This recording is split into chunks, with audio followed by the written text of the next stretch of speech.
Hi, this is Ange, and I'm here to tell you that we are going to post the fan favorite. That's right. Claire and I decided that it was no better time than to repost this most downloaded episode. Give me all the carbs and fat. That's right. A great reminder as we are coming off of our holiday. Perhaps you put on a few extra pounds or you're in the mindset of summer travels, we want you to be reminded that carbs and fats are not bad. So if you are concerned, I better cut this, I better not eat that, we have just the formula for you that will both tackle the mindset shift of how to fuel properly, why we need carbs and why we need fats. So let's jump in again and listen to the most downloaded podcast yet. Hello, beautiful souls. I'm Angela. And I'm Claire, your companions on the journey to a successful and vibrant life. We are here to debunk those media health myths and break through mental blocks that we all face. Let's fuel your life with nourishing conversations to a healthier you. Good morning. Good morning, Ange. Good morning. I'm so excited. Episode 4 today. I know, it's great. And I thought, you never know when people are actually recording. And I thought it'd be a fun nugget to let our listeners know that we like start at 7:30 in the morning because we're like morning people. This isn't like 2 p.m, like, hanging out. This is literally like jump out of bed, prep our stuff, and hop on here for our recording. Yep, I love it. I mean, you're getting in a workout, right? Yes. Oh, yeah. I try to at least. Yeah, I'm not there yet. I do a client's hair. So she's a weekly blowout. So I do that, bring my kid to school, hop into this space and prepare for our 7:30 start. AM, by the way, AM. Yeah, AM. And I've found my brain is a lot more alert at this time versus 4 p.m. when I'm like kind of declining. So this is great. Yeah, exactly. Too good.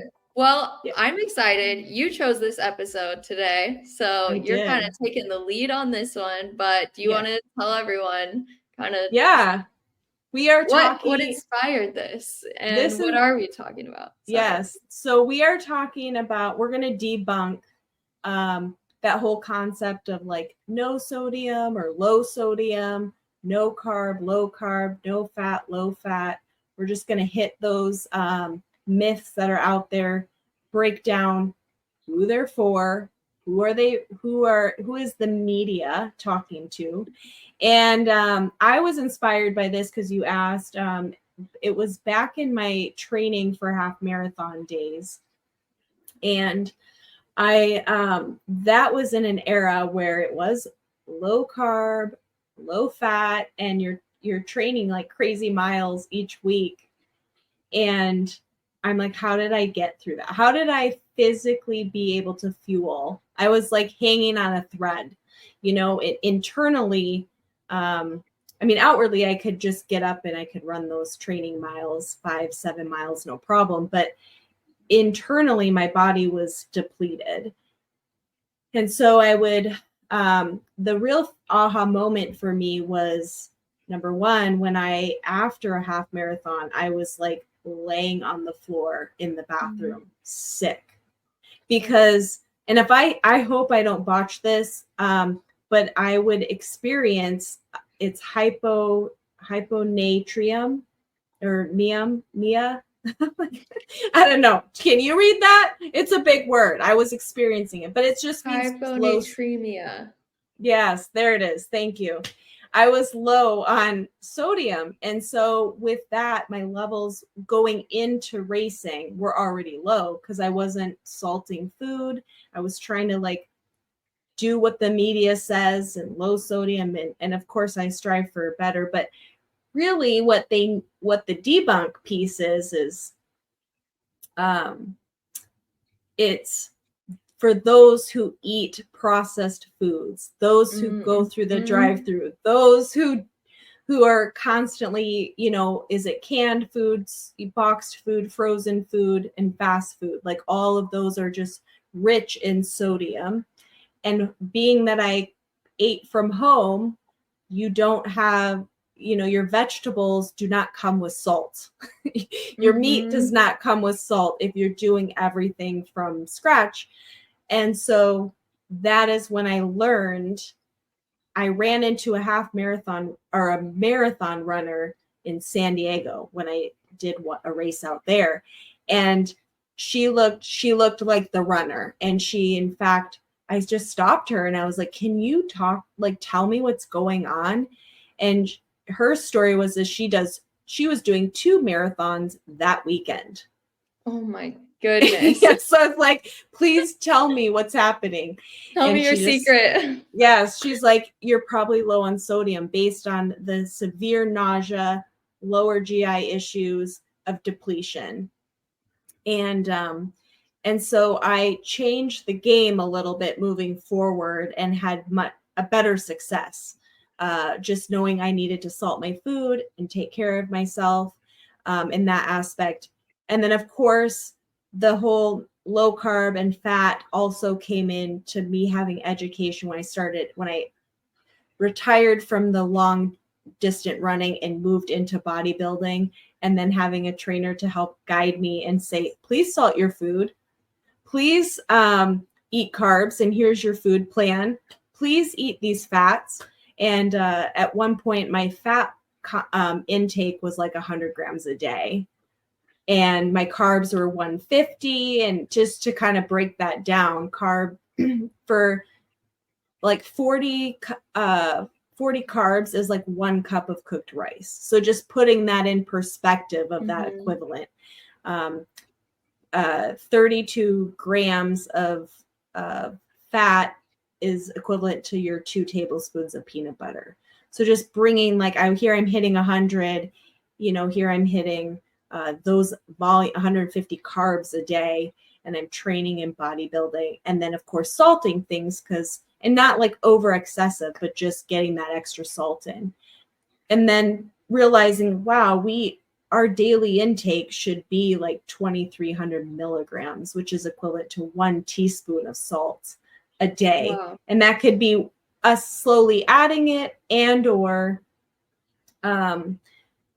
having things that contain amounts of salt throughout the day. So anyways, that's a little nugget of my history and learning, but really just bringing awareness to who this is directed towards is those who are going through those drive-throughs and eating boxed food or, processed items that have high volumes of salt.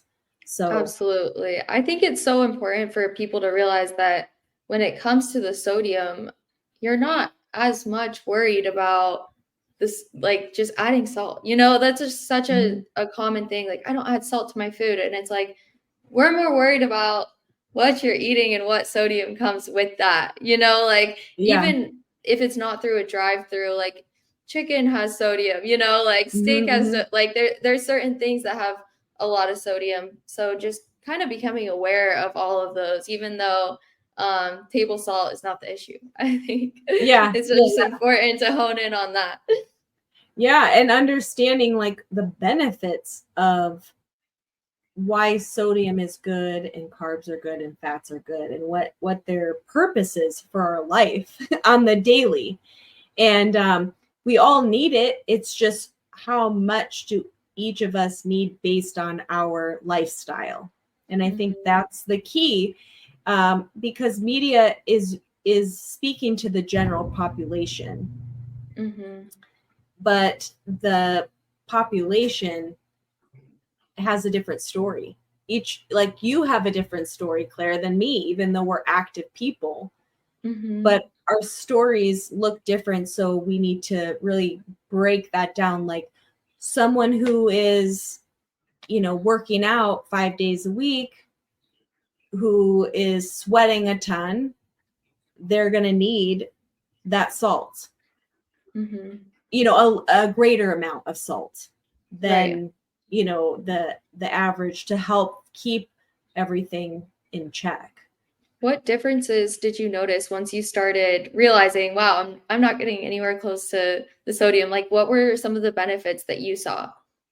Well, physically, coming into those longer runs, I actually felt better. Like that difference of like I feel like the wave of sickness is coming over me and I need to go. Like I'd finish a race and I'd be like, I have about 45 minutes. I've done 9 half marathons. So unfortunately that San Diego one was about halfway in. So I had a lot of hard experiences, especially even with carb fueling up into that. And we'll get into those carbs and the intention behind them and the whole low carb world. But when I started I didn't feel like, oh my gosh, I have 45 minutes to get back to the hotel if I was out of town or through this crazy traffic of downtown or Tempe, Phoenix, or area to get back home because I'm gonna get sick and like literally be laying on the floor. And then I'm trying to get salt in because I'm like, I know I need salt and carbs. Like my gut was telling me I needed these. And so I think that's another cue that our body naturally does is it tells us we don't that's if you're craving certain things, like for me it would be like I would crave carbs at the end of the day during my training. So it was like, oh, my body's telling me. So once I started putting these pieces together, now it took several years to get all the moving parts, but at least in those post long runs, even if it's a training for that 9 miles, I would feel better because I'm like, okay, I need to salt my stuff. Again, I'm going in so depleted from already to a big race. Here I'm finally bringing my depletion levels slowly up to normal. I had never tested them, so I didn't know what it was on my own feeling of like, okay, I don't feel like junk afterwards. Like, whoa, I can go hang with friends and enjoy the post run party. Like we did it, we got our medal. And yeah, so that was the fit, just knowing physically and then listening to my body saying, wow, this is why I'm craving carbs, or this is why I'm craving salty chips, is because my body's telling me, feed me, feed me. Wow, that's great. That's good that you finally like realized what it was. 4.5 marathons in. Yeah, or however many. Well, and then I thought marathons. And one of the memories is I'm in the Phoenix one, and I'm like, mile 10, I got 3 to go, and they have the little water stations along the way, and so, but at one of those, someone was handing out salt packets. But when you're racing, you're like, sure, I'll take one. I'll take a water. So I like grabbed this thing from some gal, and I'm like, salt? I don't even know what this is for. And I just like tossed it in the trash. Oh my gosh. And I'm like, she was like, had I known, I would have enjoyed some salt and water along the way. You're like, I'm not eating anything that needs salt right now. Why did they give me salt? No, That's there's hilarious. nothing to salt. But yeah, so those are, it's like those aha moments, like the 2020 hindsight type situations. And you're like, got it. Now I get it. Oh, that's too good. But Claire, with you and as you made your transitions, like, did you have any salt experiences, or what was your relationship with salt? Well, I'd say at the beginning of my journey, it's kind of funny looking back on it because I started eating a lot healthier than I was eating, a lot less processed foods, but I still had the mindset that salt was bad. And so I used to go to the store and I would get all of like the salt-free seasonings, like make sure that I get all salt-free seasonings, like no salt. Salt's bad. I always had that. Yeah. Like that's kind of what I was even taught in my nutrition class was like, no, stay away from the sodium, and just that's just what you hear. So I think that's what we're inclined to believe.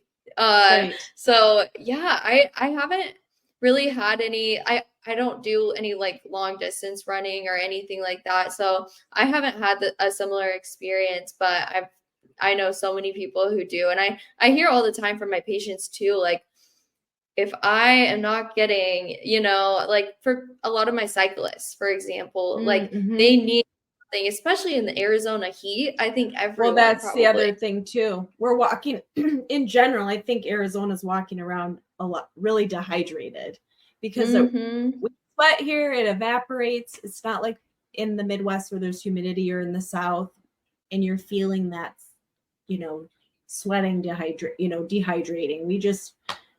We just have a different intensity here.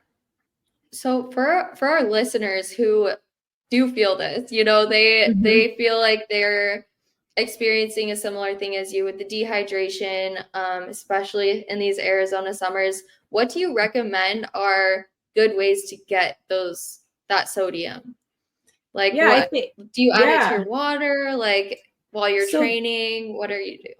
Yeah, so there was a period of time where I was working with my naturopath, and we did some levels. I had some kidney low function going on because they were dehydrated. And so we did do some pinch, like each day I had to do a little pinch of salt into my electrolytes I was already taking. So every day I do a hydration drink that has that sodium support in it. There's a lot of brands out there. I'm using Liquid IV right now.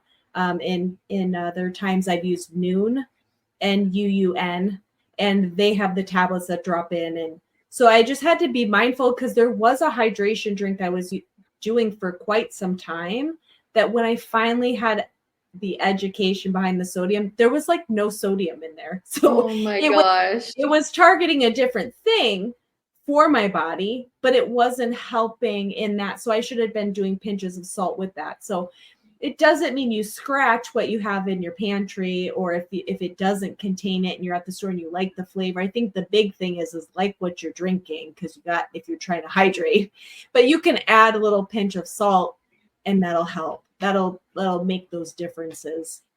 Okay. Yeah. So a lot of stuff is, and then just mindful, like if I'm roasting vegetables, I just do a basic salting, even my meat for grilling. And so I'm more mindful. And I think that's the whole point too, that circles back to what we're bringing to the table for everybody, is just mindfulness and being aware.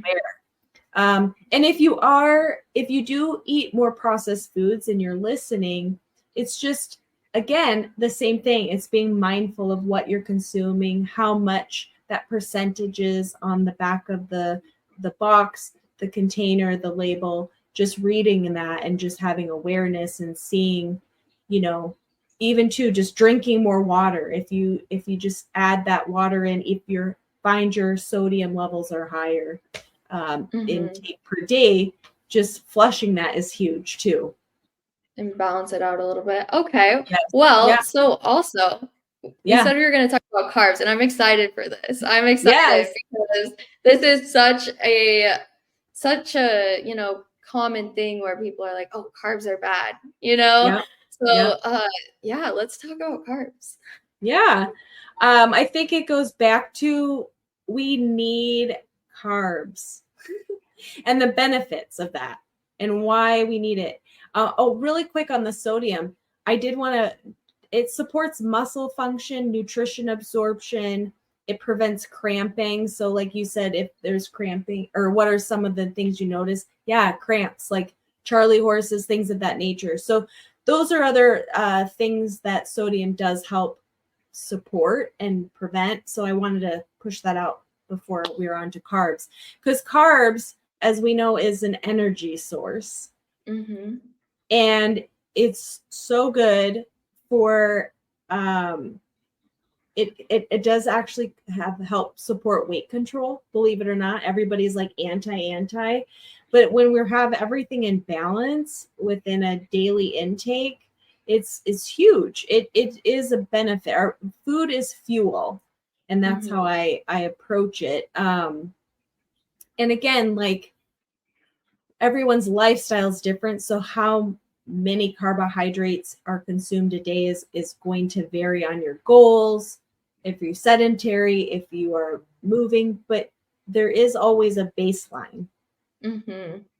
for the daily intake. And you can hop online and plug in stuff all the time, or reach out to us because we can customize even down to Yes. carbs for you. But yeah, I mean, energy, it's Yeah. huge. And I think when we focus on when we're consuming carbs, why is it in this part of my day, that's going to generate what the intention is behind fueling properly. Yes. So And I think it's important also to point out that we're not saying just any carbs. Any carbs yes, are good. There's definitely ones that are, better than others that you should try to prioritize as much as possible. And what are some of your go-to healthy carbs? yes, I love sourdough bread. So for me, it's a slice of sourdough bread I'll pair with my salad or make a sandwich or just toasted with butter. Like I love that. Um, in past, I've done oatmeal as carbs, potatoes to support my dinner. I'm not a huge rice person, but that's another great one. Brown rice. I do occasionally enjoy brown rice, but it's not, if I'm going to like list my carbs in order from like bread to pastas to potatoes, you're going to find me in the bread and the potato section. But those have been awesome for fueling. I mean, vegetables are, but those fuel differently in a carb aspect than your starch carbs. Mm, You know. gotcha. So Yeah. so when And do you put in your carbs? so I've gone through like kind of a lot of phases of different, like trying to do lower carb. I think my body personally runs better. And I will say for people who do have metabolic syndrome, who do have pre-diabetes or type 2 diabetes, or are just completely insulin resistant, which means that your body is not breaking down those carbs, especially for sedentary people. This could happen, Mm-hmm. even just increasing activity level that allows you to kind of have more carbs and more energy. Yeah. So I've gone through like so many phases. Right now, I'm trying to, ease back and kind of just go for more of a balance. Mm-hmm. And I've found that it's amazing seeing just the difference in my mood and just not working so hard to do no carb, like close to no carbs. I always have carbs. I love vegetables. I love apples, for example. That's one of Yeah, my me like too. favorite foods that has carbs. What's your apple choice? Honeycrisp. Always, Okay. always the I Honeycrisp. I'm a Granny Smith girl. So Uh, I love the tart. See, Yeah. I'm from Washington. They have the Oh, best Honeycrisp apples. They're huge, giant. Love oh it. my I gosh. I remember when I started in college, I used to have my mom ship me apples. I would be like, I'm homesick. I need apples. Oh, Ship me that's some so great. Honeycrisp. That's But awesome. yeah, outside of that, I love doing quinoa. I do a lot of Oh yeah. quinoa. Um, Yes. I love garbanzo beans and just beans in general. I have this Mm-hmm. amazing like Mediterranean bean salad. It's so good, and I just add extra protein, avocado to like balance out the carbs. Yep. And also for people who might be going through a weight loss journey and they're finding that they are out of balance, like they feel like they're not consuming a lot of calories, you're dieting or anything like Mm-hmm. that. There's also things that you can do when you do consume carbs, like not doing carbs on an empty stomach, for example.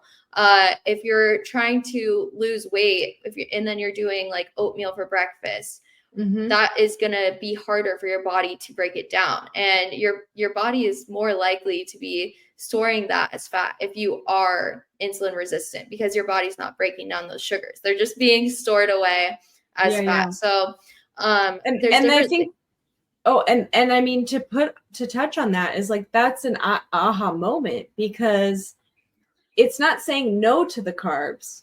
It's just Mm-hmm. saying your body's responding differently because something else is going on, but we still need them.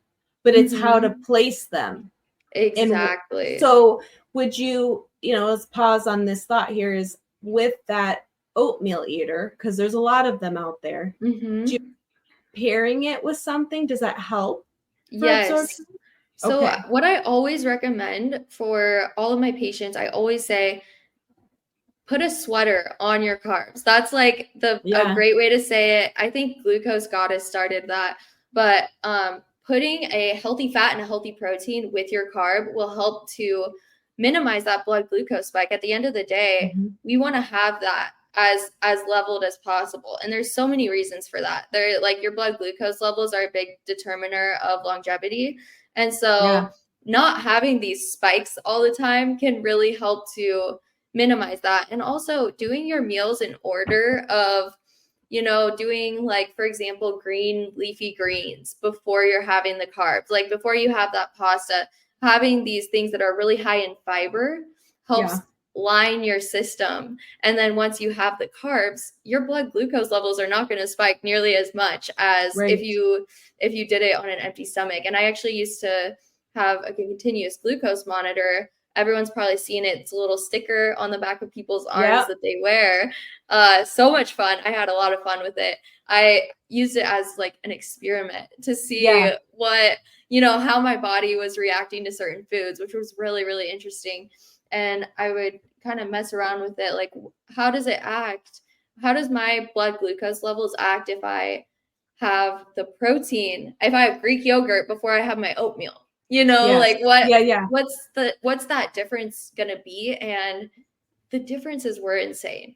It really was. Just layering your meals. Yeah, because you were getting your hair one day and we were on this like carb kick and chatting about like what you were discovering with this experiment you were doing.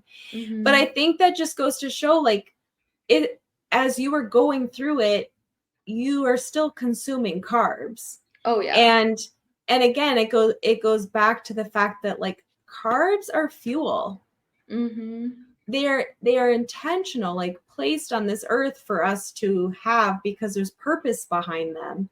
And for me, it's, where do I put them in my day? I'm going to get ready to do a workout. Okay, I'm going to go into a workout with having a little carbs because that's an energy source. And then I end with post-workout, that's when the protein comes in. And we'll have a whole episode on that, just like the purpose of protein and the breaking down when you're working out muscles, and then protein goes back in and rebuilds them. But knowing where to put those carbs is key. Yep. And understanding, like, I'm going to hop back to that race thing is after a race, you don't see protein sitting up around. Like, runners are told carb load, carb load, carb load. And it makes sense. But if you're running a half marathon or marathon, that makes sense. But if you're going to do a 5K, their carb loading doesn't need, there really shouldn't be a carb load.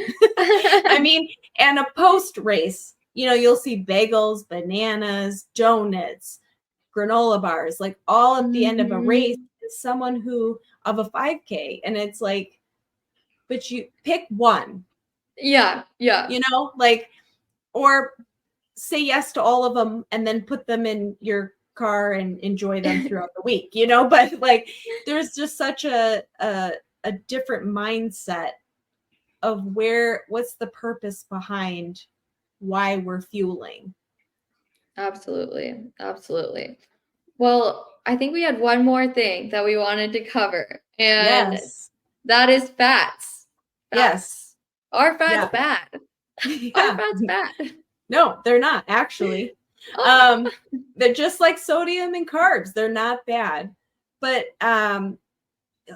obviously there are different types of fats. We know that fats you get from a donut, fats you get from, just good butter. They hold different fats. I mean, they're different saturated versus just regular fat. But fats are huge. They actually help lower heart disease and improves your blood cholesterol levels, supports your gut health.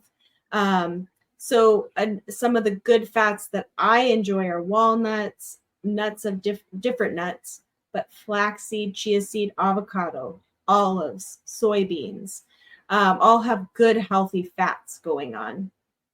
And whole, like, I love whole eggs. I'm not just an egg white girl. Yeah. So that's Yeah. another good source for me to have the protein and the fat at the same time. You know, that the Love working those together. combos. Yep. They're little buddies fueling.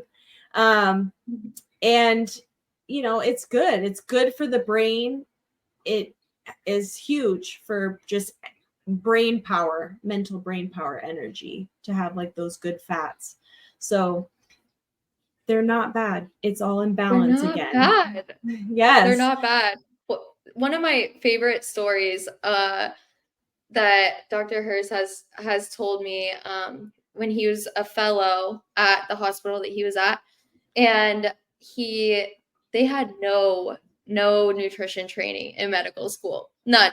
Yeah. Maybe one class. And so it was just crazy. He tells this story of he went to the cafeteria one day, and all he was telling patients is like what is on the on the media. That's what the doctors are trained to do. It's like whatever everyone's doing, that's what they say. They say eat less, move more, and then they say low fat, low carb. This was like back when this was such a big thing, and and it was low fat, low cholesterol. And so he goes to the cafeteria and he's looking for a snack, just a quick snack, and he's looking at the nutrition facts on these things, and he chooses Skittles because the Skittles were what he found had the lowest fat and the lowest cholesterol.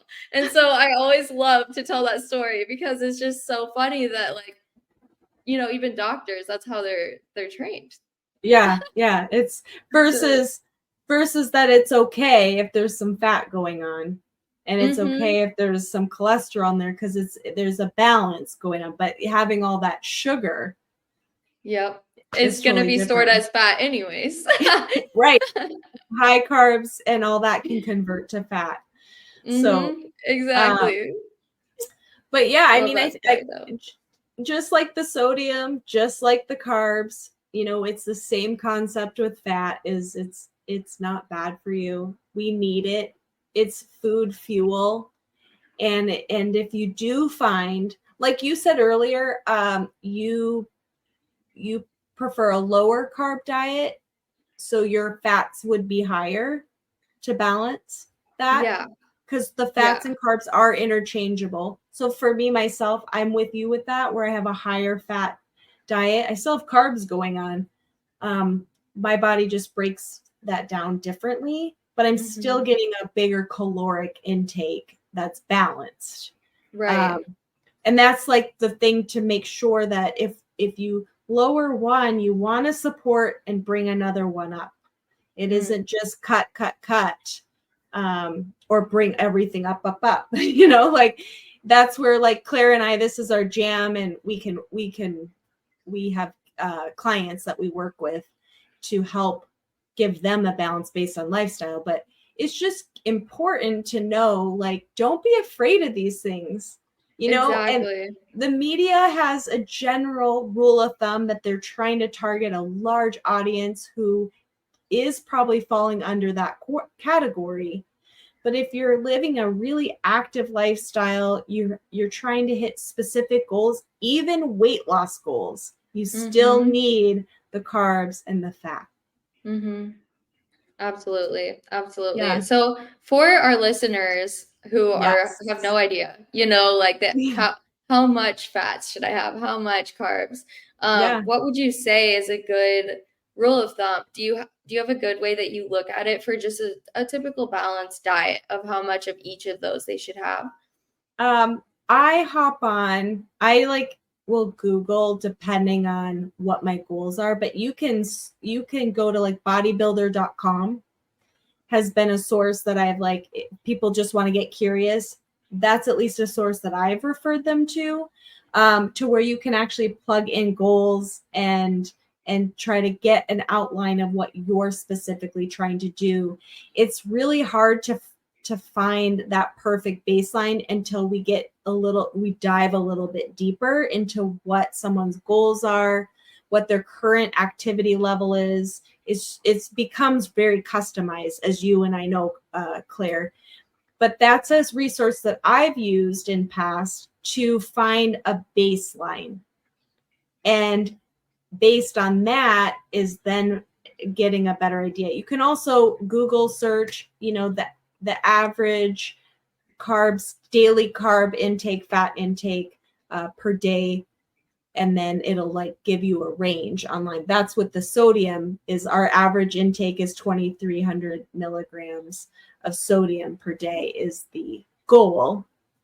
But if you're higher performance in your activity level, it is going to come up. And so that it's kind of it's a loaded question. Wait, so we're not all the exact same chemistry? What? We're like, yeah, I know, right? Shocker. But yeah, so but it's helpful. Like Google's great, right? Because we can ask and get kind of a guideline. But at the end of the day, like it is punching in those things that if you are more active or you're more sedentary, keeping those things in mind. Yep. And for you, do you have a go-to? With fats? Or just to like breakdown. Yeah, just a breakdown. Do you have a go-to site or something that you with your patients?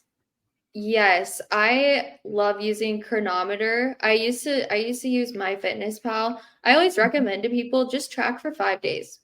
Track for a week. I'm not saying you need to track every single meal for the rest of your life, but what I used to do is, I used to track on MyFitnessPal every day, and I would just try to see like where am I at?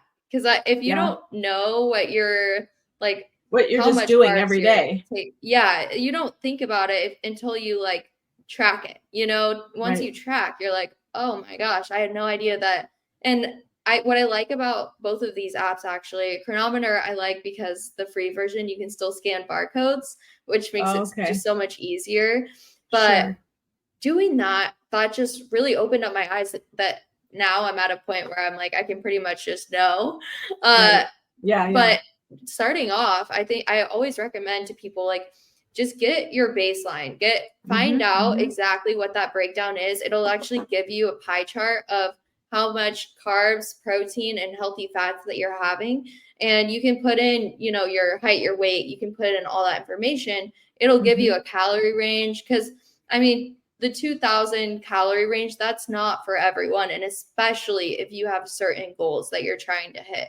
So looking at those nutrition facts, that's for the typical American who's, I think the average just came out to, an average would be good of 2,000. But I think finding out everyone, if they are trying to hit a certain goal, then finding out your baseline is just so, so important, and actually knowing what you're putting into your body. And once you get a good idea of the certain things that you eat consistently, I mean, most people are creatures of habit. So chances are that you're having some of the same meals, and it's really easy on the app to just, oh, I already had that, so log in again, so putting it I always in again. recommend that. That's fair. All right, so here we are with that clarification. Okay, today's clarification is carbs are not bad. Fats are not bad. Sodium, not bad. It all takes doing a little research, finding out what is right for you. Right. That's right. That is a huge takeaway. I love it. Yes. And so, Ange, what is a actionable takeaway for our listeners? Yeah, I think my encouragement for the next week is to be mindful of how much salt you're bringing in, and search that. You find your baseline. Just lean into a couple of those apps, get an idea if you want to know where you're at, and know that it's a range. Still, it's a range when you're plugging in, because I've used MyFitnessPal before. So just understand you're like in a range and living within a window, a little bit more, a little bit less, of what they're telling you is going to help keep you in a balanced space. But it'll just be mindful of what you're taking in each day. This next coming week is going to be huge. It's bringing awareness. That's what we want. We want awareness, not perfection. So absolutely. Progress, not perfection. yeah, exactly. Well, another good podcast, and I'm excited to get connected more and more with our listeners. Of course, you can always DM us and onto our Instagram page, the Nourished Life podcast. You can find us on Instagram for sure. Right now, we'd like to expand on other platforms, but here we are. We're starting at this one. And next week, we are going to be tapping into sleep. So if you have any trouble sleeping, or you just kind of need some extra tips how to sleep better and improve your sleep, then make sure that you tune into that episode. Please subscribe, and we will look forward to talking to you guys next week. Yes. All right. Until next week. We'll see ya. Bye.